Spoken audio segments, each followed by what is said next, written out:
Kalau kita mau latihan pribadi, kan tadi sempat disebutkan kita punya senantiasadar.com. Sudah ada panduan untuk duduk diam ya. Kurang lebih seperti yang tadi. Ada yang bilang menjadi mengantuk gitu. Awalnya susah konsen, tapi kemudian rileks, terus kemudian menjadi mengantuk. Nah, ini ada yang bilang kayak baru bangun dari tidur siang, Mbak. Kata Mbak Pujirianti ini. Nah, ini menarik sih, Mbak. Rasanya mungkin beberapa mengalami ini. Ini dari Mbak Sylvia Malia nih, dia bilang. Pada saat saya tegak tanpa tersandar, kemudian rileks, ternyata punggung itu berasa sakit. Kenapa ya enggak? Padahal saat saya punggung tegak itu enak gitu. Tapi kok jadi sakit ya lama-lama? Eh, iya, jadi itu bisa dua hal. Yang pertama adalah saking semangat gitu ya, menegakkan tulang punggung, lalu diam, eh, Oh, itu diam sakitnya pas dari tegak ke rileks tuh, dari Mbak. tegak ke rileks, ya. Eee, saya ya gini, kalau, ini kemarin ada yang menyebut sesi seperti ini seperti sesi di udara gitu ya, jadi saya tidak bisa melihat pesertanya. Eee, kurang paham juga persisnya punggungnya posisinya menjadi seperti apa ketika rileks, apakah melengkung atau bagaimana. Tapi ketika kita duduk diam dan melihat ke dalam dan benar-benar merasakan tubuh dan, batin kita, biasanya rasa sakit yang sudah ada tapi tidak pernah kita sadari, jadi muncul, jadi tersadari. Jadi mungkin itu memang biasanya ada, cuma kita tidak sadar, karena tubuh juga punya kecerdasannya sendiri, sehingga kalau ada yang nggak nyaman sedikit, dia akan geser sedikit, compensate gitu di sana sini. Hmm. Itu loh yang biasanya kemudian lama-lama tulangnya jadi yang, berubah, kayak bergeser jadi sedikit abnormal, itu biasanya karena itu, panjang gitu, bukan bukan sesuatu yang tiba-tiba bangun lalu berubah seperti itu, tapi karena ada sakit di satu tempat atau tidak nyaman di satu tempat, tanpa sadar tubuh mengkompensasi. Jadi lalu lama-lama dia bentuknya bergeser gitu. Jadi ada kemungkinan itu, ada kemungkinan juga, mmm, tapi ini itu ya, kalau tegak lalu menjadi, sakit biasanya karena terlalu tegang. Tapi kalau, tegak rileks lalu sakit, mungkin perlu dilihat ketika itu postur duduknya persisnya seperti apa. Disadari postur duduknya dan diketahui sebenarnya sakitnya pada saat apa gitu ya, Mbak ya? Sakitnya persisnya di sebelah mana dan kenapa? Maksudnya untuk saya bisa lebih lanjut lagi sebetulnya saya Hmm. perlu lihat. Iya. Oke. Ini ada rekan kita Budi Haryandi yang bilang bahwa jadi lebih menyadari dan bersyukur memiliki organ tubuh yang lengkap dan sehat. Jadi dengan berkesadaran membuat kita semakin bersyukur. Terima kasih Mas. Jadi apa namanya? Jadi tularan energi buat kita juga. Nah ini senang banget nih ada Mbak Sukmayanti. Dia bilang udah ikut sejak sesi 2 dan latihan setiap hari. Gitu. Wow keren ya. Kemudian absen beberapa hari karena lebaran, baru latihan lagi semalam dan pagi ini. Namun, ada hal yang baru nih. Semalam dan pagi ini merasa dadanya sesak. Kenapa itu, Mbak? Mmm, yang tahu mungkin, maaf, pertanyaannya dari Mbak Sukmayanti. Mbak Sukmayanti. Yang tahu mungkin Mbak Sukmayanti sendiri. Cuma, kalau boleh saya sarankan, diperhatikan, ada bentuk batin, ada kemunculan apa di batin ketika itu terjadi. Jadi biasanya ketika dadanya mulai sesak, lalu pikirannya beralih, jadi memperhatikan dadanya sesak, "Aduh kenapa ya? Aduh gelisah, salah nggak ya?" Gitu ya. Tapi selanjutnya kalau berlatih, saya sarankan ketika dadanya mulai nggak enak, yang diperhatikan adalah apa yang sebetulnya sedang ada di dalam batin, ketika itu mulai muncul. Ketika rasa di dada itu mulai muncul. Jadi entah ada ingatan apa mungkin, ada rasa seapa Oke. mungkin. Karena kan kita belajar tubuh dan batin itu saling mempengaruhi. Jadi kalau, keadaan ruangan dan lainnya sebetulnya stabil, ada kemungkinan ada sesuatu yang muncul. Nah, itu apa? Oke. Gitu. Baik itu di pikiran ataupun yang dirasakan ya, Mbak, ya? Iya iya. Iya, gitu. Jadi misalkan tanggal-tanggal tua, terus tiba-tiba inget mau makan apa, aduh kok sakit, bisa jadi mungkin karena itu, tapi bisa jadi juga bukan gitu kan. Iya, Ya, diamati supaya lebih tahu ini sebenarnya penyebabnya apa. Nah, ini sebetulnya sebenarnya apa? Kalau nggak ketemu juga menarik nggak apa-apa juga, sih. Mbak, Mhm untuk kalau nggak ketemu juga nggak apa-apa. Kenapa, Mbak? Bukankah kita kayaknya nggak tahu ya, manusia itu lebih seneng in control nggak sih? ya, betul. Jadi padahal kan tidak semua dalam kontrol kita, tidak semua dalam kendali kita, malah justru mungkin kalau mau diperhatikan tidak ada yang ada dalam kendali kita. Nafas kita pun habis ini masih bisa tarik nafas atau enggak kan kita nggak tahu. Cuma memang makin dicoba untuk dicari penyebabnya, karena kan kita datang dengan asumsi segala sesuatu bisa diatasi kalau kita sudah tahu penyebabnya. Asik. Dalam berkesadaran ketika kita mengalami apa adanya, kita coba lihat dulu dada yang rasanya tidak tidak nyaman itu, yang sesak itu, kalau kita cuma amati Hmm. dengan rileks, biasanya berlalu sih, biasanya berlalu. Kecuali memang ada keluhan fisik tertentu ya, yang harus ke dokter, diobati gitu. Kalau tidak ada keluhan, biasanya itu juga akan berlalu. Oke. Nah, ini pertanyaan penasaran sih. Saya yakin pertama kali ikut gini pasti nanya, ini bedanya sama meditasi apa ya? Ini meditasi bukan sih? Gitu. Silakan Mas Ivan. Ini beberapa pertanyaan sama soalnya Mbak Arin atau Mbak Ina Tanaya ini hal yang sama nih. Ya, semua kata terbatas, semua kata tergantung interpretasi dan latar belakang kebiasaan kita. Kalau sebagian menyebut ini meditasi, ya, apakah ini latihan menyadari apapun yang dialami? Ya, apakah ini latihan kepekaan kita terhadap kita atau cara awal untuk mensyukuri keberadaan kita? Ya, jadi tergantung definisinya apa. Yang kami mencoba perkenalkan ini adalah berkesadaran dan mungkin banyak irisannya dengan arti meditasi itu sendiri, yaitu kita berlatih dan berserah. Ya tadi berlatihnya ada sedikit metodenya, kalau bisa tegak, kasih bantalan supaya bokong sedikit lebih tinggi dan lain sebagainya. Berlatih dan berserah terhadap apapun yang kita alami. Mudah-mudahan sebagian atau teman-teman semuanya seluruhnya bahkan bisa mengapresiasi bahwa yang kita alami tidak bisa kita pilih, tapi respons terhadap apa yang kita alami bisa kita pilih. Ada rasa refresh sebagian, ada rasa mengantuk, ada yang merasa tidak bisa rileks, begitu.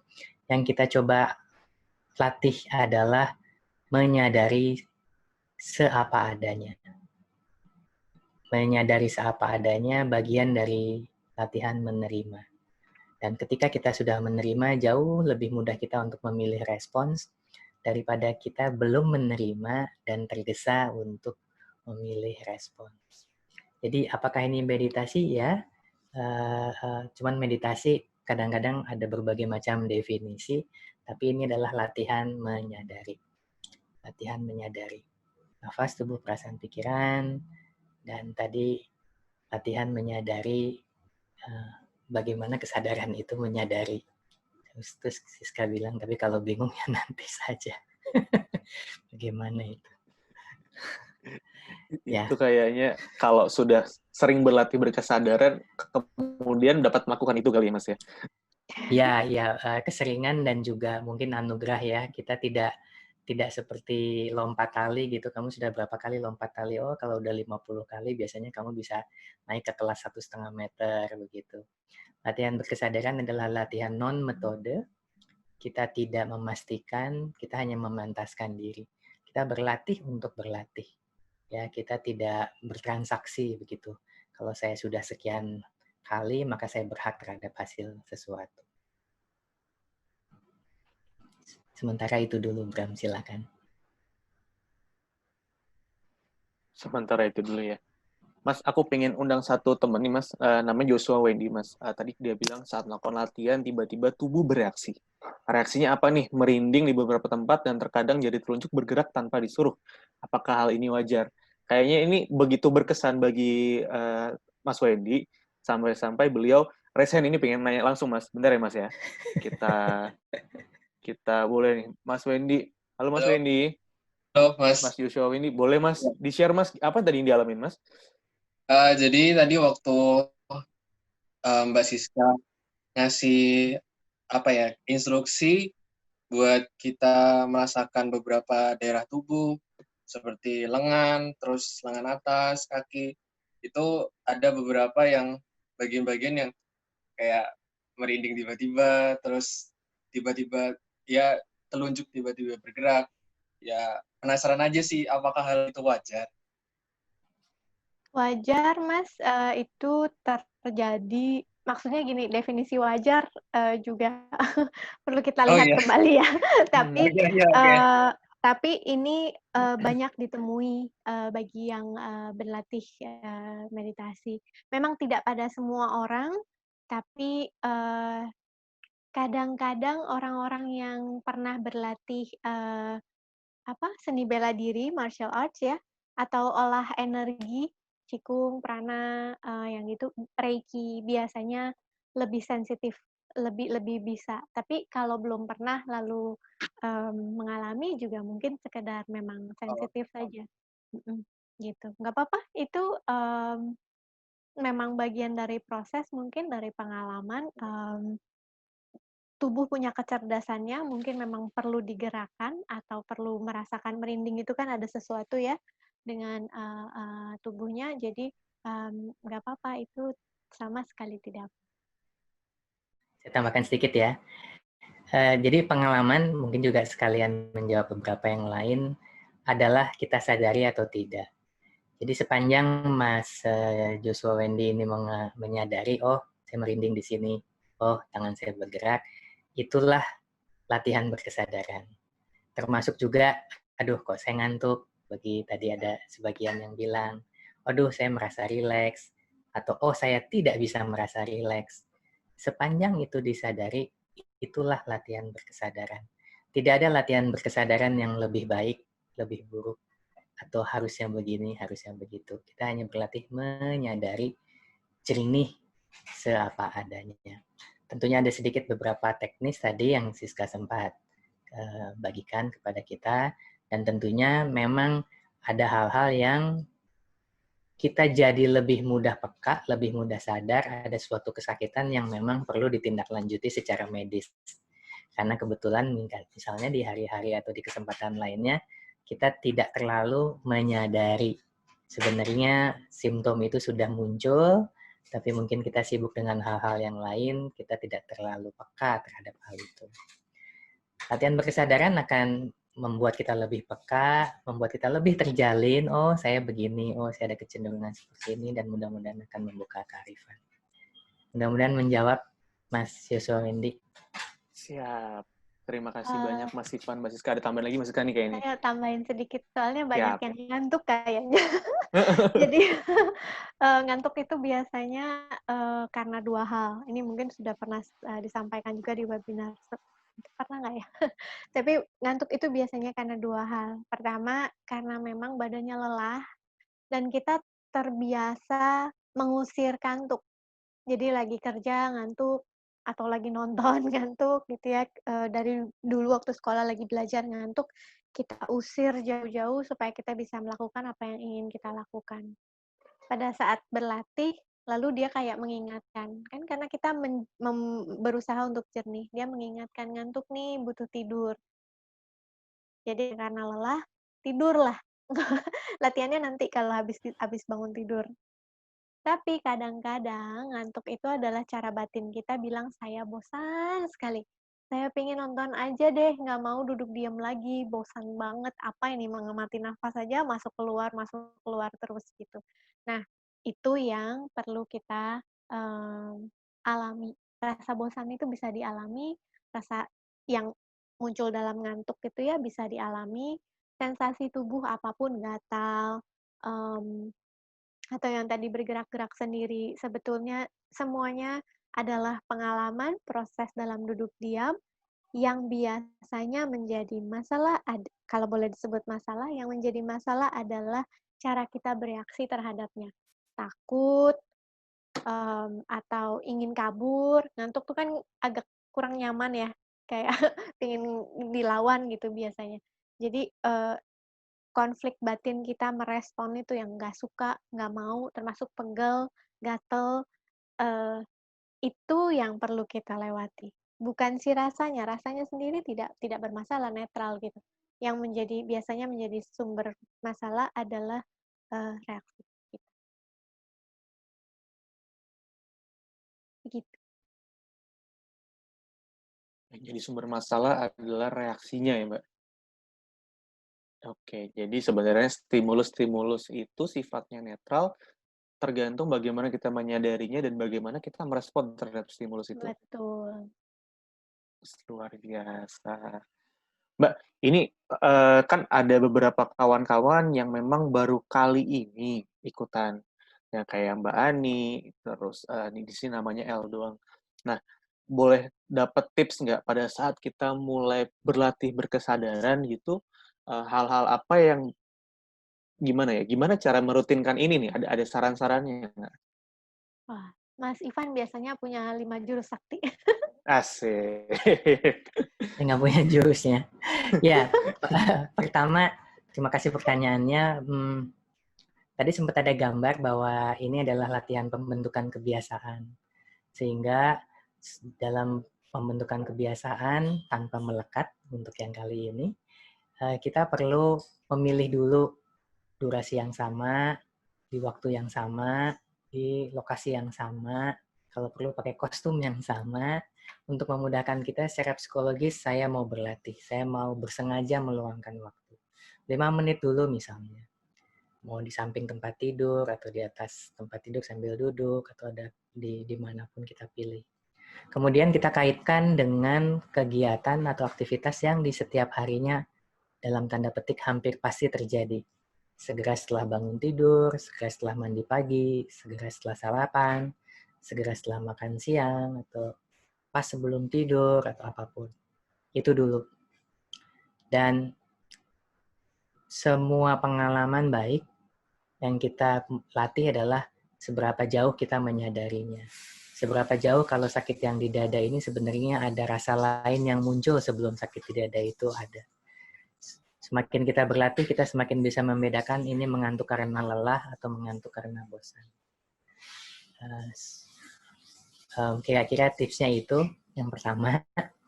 Yang kedua, sebagaimana orang berdoa dilihat ketika sedang tidak berdoa, maka demikian pula orang yang duduk diam atau duduk hening ini juga terlihat ketika sedang tidak duduk hening. Kita diharapkan berlatih berkesadaran di setiap perannya, di setiap waktu dan tempatnya. Yang paling sederhana adalah latihan 3 nafas. Ya, setiap hidup kita biasanya ada satu agenda ke agenda lain, ada satu acara ke acara lain. Dari satu meeting Zoom ke meeting Zoom yang lain, coba sisipkan perhatian terhadap 3 nafas. Benar-benar merasakan 3 nafas, bukan membayangkan. Sadari nafasnya, biasanya kesadaran akan tubuh muncul, kesadaran akan pikiran muncul, kesadaran akan perasaan muncul. Diterima tanpa ditolak, tidak perlu ditelusuri, tidak perlu dianalisa. Atau kalau kita membaca buku yang panjang dari satu bab ke bab yang lain, coba sisipkan latihan berkesadaran dengan menyadari 3 nafas. Kemudian, kalau sedikit lebih lanjut lagi, kita menyadari apapun yang kita lakukan. Dan kita menyadari sebagaimana kita menyadari pikiran dan perasaan yang masuk. Oh, ada pikiran. Oh, ada perasaan masuk. Oh, ada rasa kantuk. Oh, ada rasa pegal. Oh, saya membungkuk. Oh, dan semua oh itu kita lakukan ketika kita makan bakso misalnya. Kita berkesadaran, oh, bawangnya lebih banyak dari kemarin. Oh, kuahnya sama. Oh, agak sedikit lebih asin ya. Oh, kita benar-benar hadir buat si bakso yang hadir itu, buat kita. Ya, kita menghadirkan diri buat apapun yang dihadirkan buat kita. Duduk diam adalah kita berkenan hadir buat apapun yang dia hadirkan kepada kita. Karena itu berkesadaran dalam kesehariannya, kita pun berkenan hadir terhadap apapun yang dihadirkan ke kita.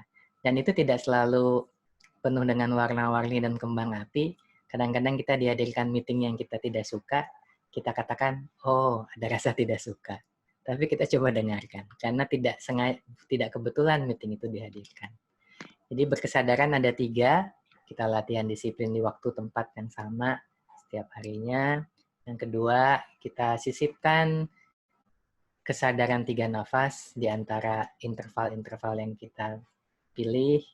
Kemudian kita berlatih menyadari di setiap perannya. Ini perjalanan, biasanya butuh teman seperjalanan.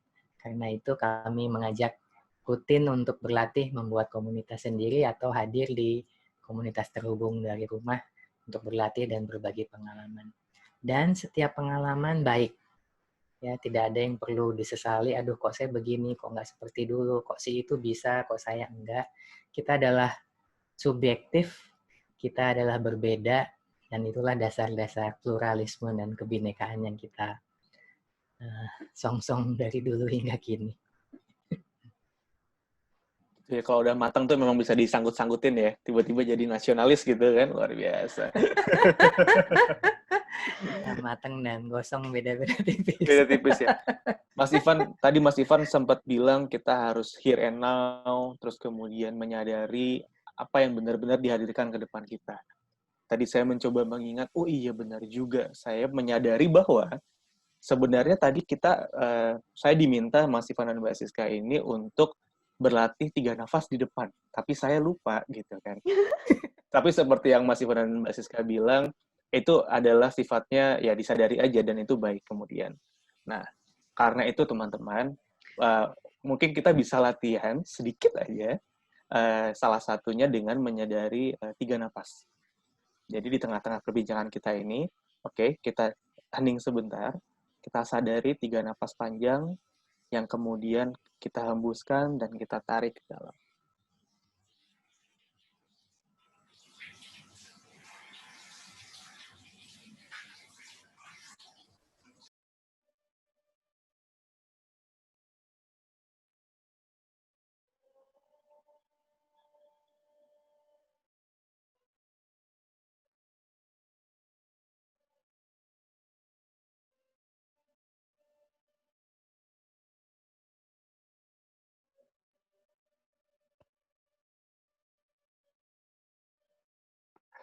Ya, ternyata rasanya lumayan ya.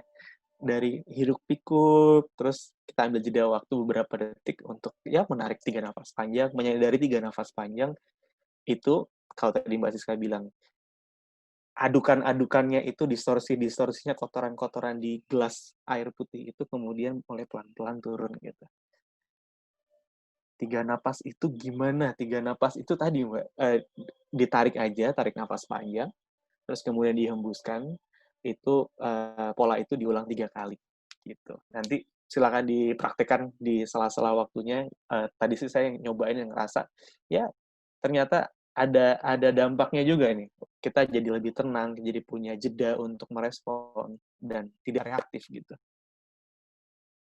Oke, Mas, ini dong Mas, tadi kan tema kita hari ini kan ngomongin tentang bagaimana kita menjalani peran kita dan bagaimana kesadaran memiliki sumbangsih pada saat kita melakukan hal tersebut.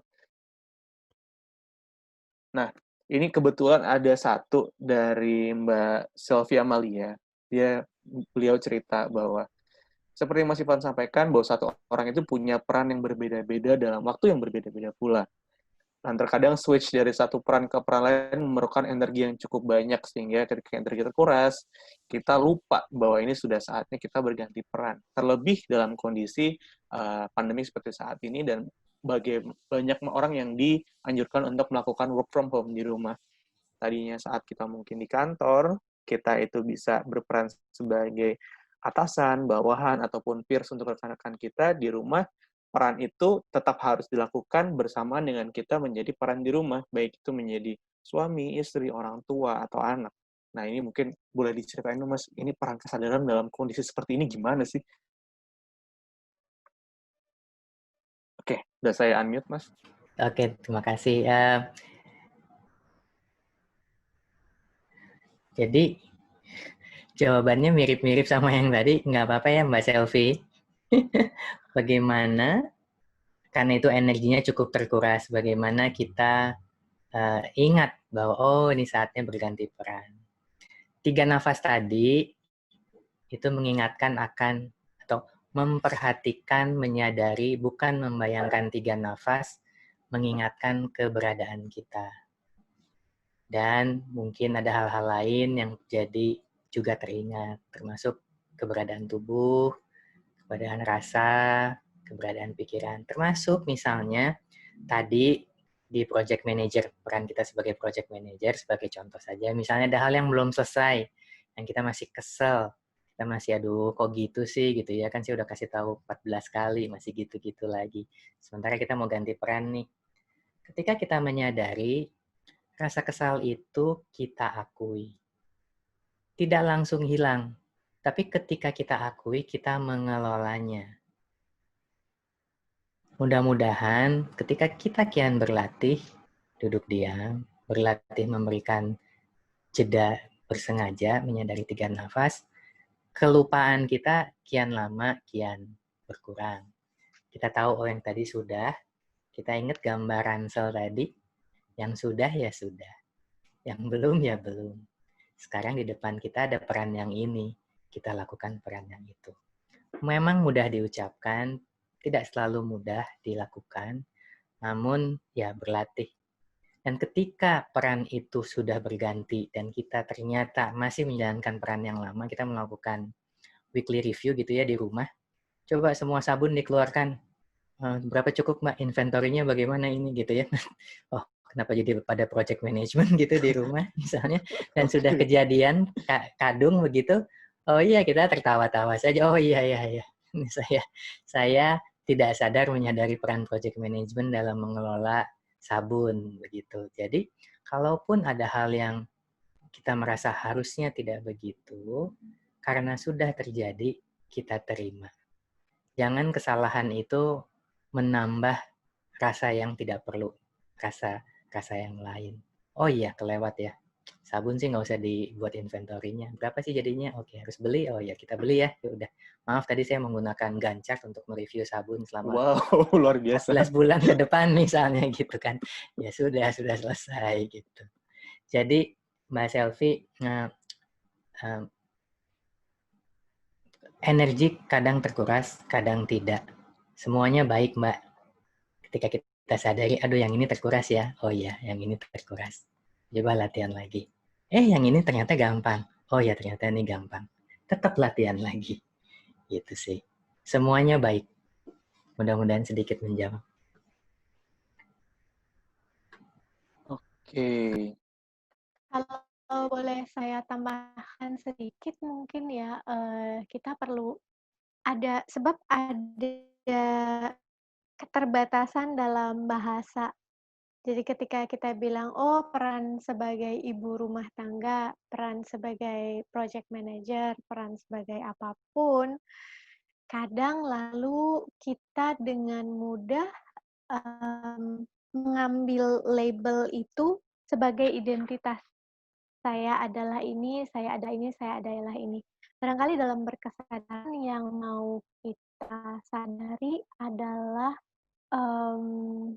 proses perannya. Jadi peran sebagai apa yang perlu kita lakukan saat ini sekarang. Jadi kalau yang ada di hadapan kita adalah orang yang membutuhkan skill kita dalam project management dan kita perlu memanage sesuatu, memberikan data, memberikan masukan, memberikan peran, itulah yang sepenuhnya kita lakukan saat itu juga. Nggak sambil mikirin, wah kalau ini sabun di rumah bagaimana ya? Nggak sambil begitu gitu. Tapi betul-betul itulah keutuhan yang kita berikan pada saat itu juga. Ketika kita sudah di rumah, ada anak berbicara misalnya, kita kita tidak sambil mikir atau sambil merasa apapun yang terjadi sebelumnya gitu. Kita kembali berhadapan dengan anak yang sedang misalnya rewel atau WFH lebih susah ya karena nggak ada commuting pulang yang membatasi itu kan gitu. Detik selanjutnya tiba-tiba anak yang di depan gitu kan. Ini lebih challenging biasanya. Tapi yang kita sadari adalah saat bukan identitasnya, tapi saat ini apa yang bisa saya berikan, apa yang bisa saya lakukan. Mungkin itu ya, kesadarannya. Dan apakah dari yang tadi nafasnya rileks, begitu berhadapan dengan yang lain, begitu Zoom yang lain, nafasnya tiba-tiba jadi tegang, tubuhnya tegang semua, terus mukanya jadi lebih kencang gitu misalnya. Itu hal-hal kecil begitu yang kalau kita sadari selama siang hari, mungkin itu akan membantu gitu, akan membantu. Oke, thank you Mbak Siska tambahannya. Jadi memang di sini peran berkesadaran itu cukup besar ya. Dan kemudian ya tadi, kita bisa sekedar mentertawakan, ngapain sih gue kayak begitu tadi. Ini anak bayi 10 bulan jatuh, kenapa kita analisa jatuhnya elevasinya gimana gitu kan, nggak penting juga sebenarnya. Oke, nah Iya, iya. ini ada satu pertanyaan dari rekan kita namanya L. Saya tidak punya peran apa-apa, hanya duduk diam dan tidak ngapa-ngapain. Kenapa dari mana-mana ada aja yang memfitnah, menyalahkan, dan lain-lain. Bagaimana cara mengelola rasa seperti itu? Nah, ini mungkin Mbak dan Mas ada yang mau mencoba menjawab nih. Ya, El, terima kasih pertanyaannya.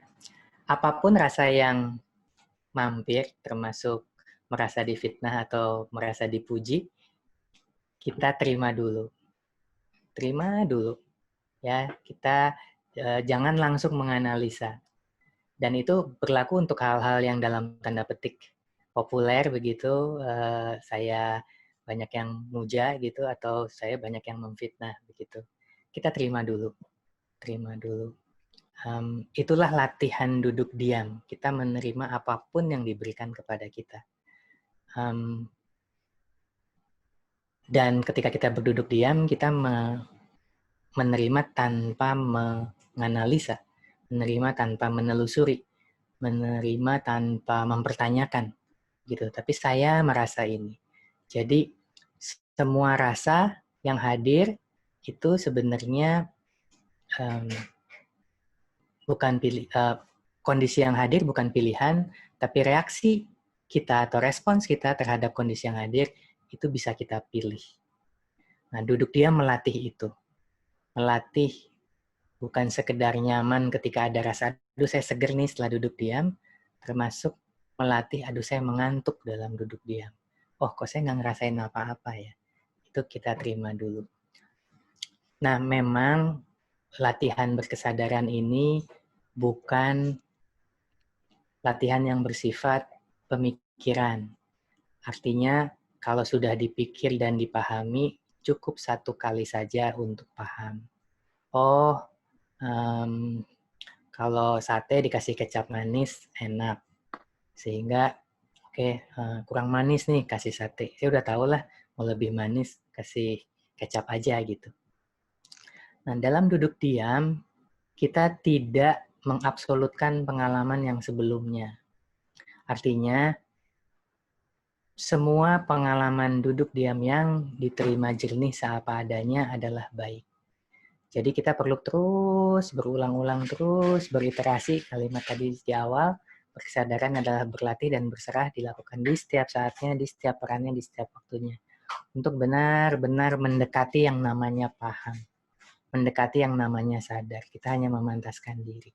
Kian kita berkesadaran, kian tahu bahwa sadar itu juga sadar bahwa kita tidak sadar. Tahu itu juga tahu bahwa kita bukan yang maha tahu. Nah, setelah kejernihan-kejernihan itu makin banyak dalam tanda petik, karena tidak bisa kita pastikan makin berlatih makin banyak, karena ini adalah kondisi yang dianugerahkan, barulah kita menggunakan tongkat kalau dalam gambar saya. Menggunakan metodenya. Bagaimana ya? Mungkin kalau memang ada orang yang kurang tepat berkata, mungkin kita ajak ngobrol, mungkin dia ada concern yang lain, atau mungkin ada sikap kita. Tapi kita tidak akan loncat ke cara menanganinya sebelum kita dalam tanda petik selesai dengan kita sendiri. Sebelum kita benar-benar menerima bahwa ada rasa ini. Karena rasa itu bisa saja bukan kondisi yang diberikan, tapi rasa baru yang muncul akibat reaksi kita terhadap kondisi yang diberikan. Jadi sebenarnya itu bukan kondisinya. Jadi ada orang yang mungkin, saya kurang tahu situasinya, misalnya Siska bilang saya hebat gitu. Terus saya merasa, aduh ini dipuji terus ya sama Siska gitu. Sebenarnya yang Siska bilang bukan, itu bukan pujian. Maksudnya hebat itu karena fasilitatornya Bram tuh rapih begitu. Jadi saya punya reaksi terhadap, wah saya ini ternyata sudah luar biasa. Sebenarnya bukan kondisi itu, tapi reaksi saya terhadap kondisi itu yang membuat saya luar biasa. Termasuk reaksi saya yang merasa suatu kondisi itu membuat saya tidak luar biasa. Kita perlu membedakan antara kondisi yang selalu datang, rasa, pikiran yang selalu datang, termasuk sensasi tubuh, dengan reaksi yang kita tambahkan sehingga menjadikan kondisi itu suatu definisi tertentu. Mudah-mudahan menjawab. Siska, ada tambahan nggak Mas Siska?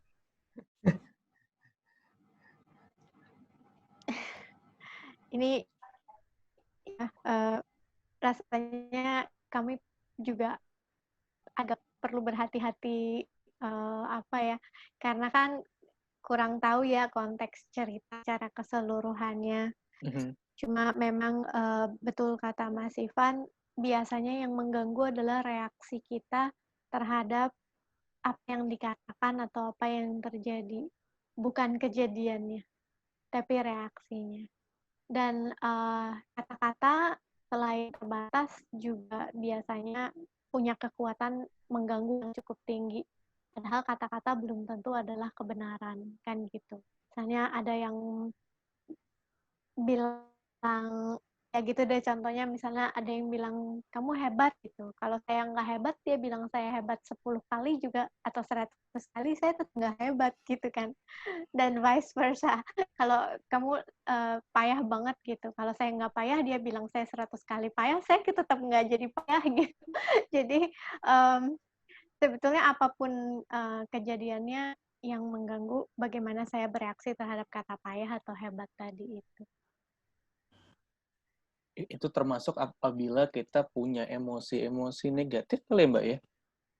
Terhadap suatu situasi, terhadap suatu kata, terhadap suatu orang gitu. Itu berkesadaran apakah itu kemudian juga membantu kita untuk menyadari bahwa oh ya udah sebenarnya kondisinya emang kayak gitu. Terus respon saya harusnya gimana atau gimana Mbak? Ini sebenarnya iya, saya jadi ya. Iya Mbak, ini sebenarnya nanti akan agak cukup menjawab pertanyaan Mas Budi Haryandi ini. Karena memiliki rasa kecewa dan benci dengan figur ayah karena masalah keluarga dan kemudian itu terbawa begitu. Terus bagaimana caranya mengelola ini?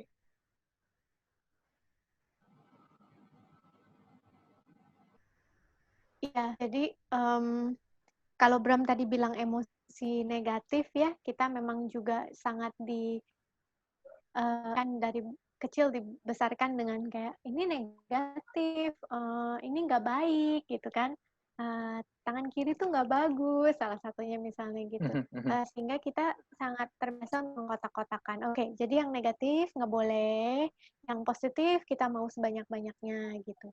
So, emosi ya emosi gitu. Kalau kita betul-betul terbiasa untuk mengalami sebuah emosi itu kan muncul, nanti dia akan berlalu gitu.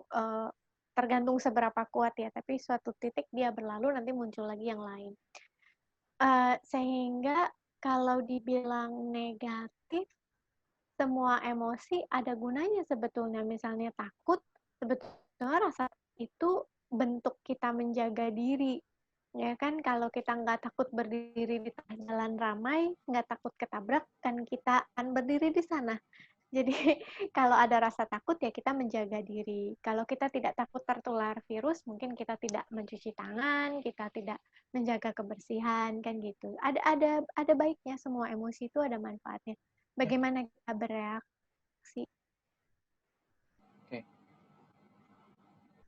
Jadi pengalaman masa lalu dan emosi-emosi yang menyertainya itu baiknya kita sadari dan kita sadar betul seberapa dampaknya ke kita dan kita sadar betul mau merespon seperti apa. Karena kalau misalkan saya mau mengaitkan dengan pengalaman pribadi, kurang lebih pengalaman saya dengan Mas Bude mirip-mirip lah. Tapi kemudian itu menjadi membantu saya untuk sadar bahwa seperti itu buruk, respon saya adalah seperti itu buruk, dan saya akan melakukan hal yang lebih baik daripada apa yang saya alami sebelumnya gitu. Bisa dilakukan seperti itu ya Mbak ya? Atau tidak, ya? Bagaimana? Saya akan berhati-hati melabel sesuatu itu buruk atau Ya, baik ya. gitu. Jadi karena kita tidak pernah benar-benar tahu kisah sepenuhnya Betul, gitu. betul, Kan betul. semua yang kita lihat itu dari sisi sini ya. Dari sini dibilang dua mata ini mungkin. Jadi yang terjadi semuanya atau dari kalau dilihat dari perspektif yang berbeda dan perspektifnya bisa banyak sekali, rasanya sebagai manusia biasa juga belum mampu gitu melihat dari perspektif sebanyak itu.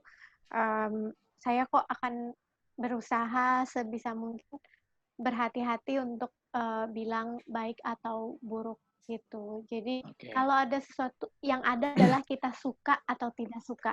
Betul. Yang ada adalah kita suka atau tidak suka. Jadi kalau ada sesuatu yang sebelumnya kita kurang suka dan kita berupaya supaya tidak terulang lagi, itu upaya yang normal. Bagi manusia ya tentu saja ya janganlah mengalami yang kita nggak suka terus kan gitu. Atau yang lebih ini lagi mungkin janganlah saya menyebabkan orang lain mengalami hal yang saya suka. Kan gitu. Tapi itu bisa kita upayakan. Hasilnya kita berupaya sebaik mungkin, memilih metode yang setepat mungkin. Hasilnya kan itu orang lain kemudian yang mengalami. Jadi juga tidak bisa kita pastikan 100%. Oke sih. Nah ini sebenarnya konsep berkesadaran ini, latihan dan pengalaman kesadaran ini, mungkin beberapa orang di sana menyamakan dengan ada yang bilang meditasi, ada yang bilang stoicism, ada yang bilang nerimo gitu. Mungkin aku boleh minta pendapatnya Mas Don Mbak. Sebenarnya konsep-konsep ini apakah sama ataukah saling melengkapi satu sama lain atau gimana ya, dan kaitannya pada saat kita melakukan berkesadaran seperti apa gitu? Ya, makasih Bram. Setiap kata punya keterbatasan dan setiap kata memiliki subjektivitas yang sangat tinggi dari siapapun yang mengucapkannya. Jadi, ya, apakah itu nerimo, apakah itu ada Mbak Selvi bilang ikhlas, menerima tanpa menganalisa. Dan Adiska, terima kasih sudah memberikan link YouTube-nya tentang emosi dan reaksi kita terhadap emosi melalui filosofi stoik, begitu ya. Banyak sekali keselarasan, kesamaan berbagai budaya. Dan kalau kita lihat budaya itu kan daya yang memberbudikan gitu ya. Ada budi dan ada daya, ada si budi dan ada si daya. Tapi adalah upaya yang memberbudikan, yang membuat kita dalam tanda petik menjadi kita yang sekitar-kitanya. Tentunya ya. Namun karena kita adalah di non-metode, bukan di metode, kita mengurangi kebiasaan mendefinisikan. Tapi kita mengajak kebiasaan untuk mengalami. Jadi mau namanya nerimo boleh, namanya ikhlas, ayo, namanya berserah tanpa terserah boleh. Ini adalah mirip dengan stoik dan berbagai filosofi lainnya, mengheningkan cipta, Tao, atau berbagai agama, silahkan. Kita sedang tidak menyerahkan kepada definisi, tapi kita coba berlatih mengelola melalui pengalaman. Definisi itu akan mendekatkan kita dengan pikiran. Oh, maksudnya gini. Dan ketika kita mendekatkan diri dengan pikiran, kita mendekatkan diri dengan kebineran yang sudah selesai atau belum selesai, sudah selesai atau tidak selesai. benar atau tidak, benar atau salah, negatif atau positif. Begitu, karena pikiran itu pengen ketegasan. Selesai nggak nih? Gitu. Oh, nggak selesai ya? Gitu. Gimana supaya selesai? Gitu. Nah, pengalaman itu melatih kita untuk mengelola perjalanan tak henti-hentinya untuk mengalami. Disitulah kedalaman pengalaman karena memang kita beriterasi tanpa pernah selesai. Tapi kita menuju memantaskan diri menyelesaikan perjalanan kembali kita. Iya. Mas, aku tadi ngomong-ngomong nerimo, aku jadi harus menerima dan ikhlas bahwa ternyata waktunya terbatas memang dan kita memang nggak bisa bahas semuanya gitu ya. Iya. Aku harus menerima itu dan aku mohon maaf banget nih. Tapi aku pengen adakah pesan-pesan terakhir sebelum kita tutup sesi ini dari Mas dan Mbak, terutama buat kita-kita yang memang berencana atau ingin mencoba untuk berlatih rutin berkesadaran setiap hari. Terus berlatih, ya tadi saya taruh di chat tentang senantiasaberada.com/silent sitting, ada panduan dan untuk teknik sedikit tentang duduk diam, mirip dengan apa yang tadi Siska lakukan, 5 menit, 10 menit, 15 menit, dan insertkan jeda menyadari 3 nafas, dan sadari semua apapun yang kita alami di setiap saatnya, di setiap waktunya, di setiap perannya. Itu saja sih. Itu saja kalau Mbak Sis. Kayaknya diambil Mas Ivan semua, jadi Maaf ya. saya mau bilang idem. Mau bilang idem ya? Semoga latihannya bisa berlanjut ya. Selain duduk diam juga ketika berada di setiap peran, memberikan kita yang seutuhnya pada setiap saat. Oke, sebelum kita tutup, mari kita menyadari 3 napas kita untuk semakin membiasakan berkesadaran di setiap kegiatan kita. Oke, mari yuk kita menyadari 3 napas kita yang panjang.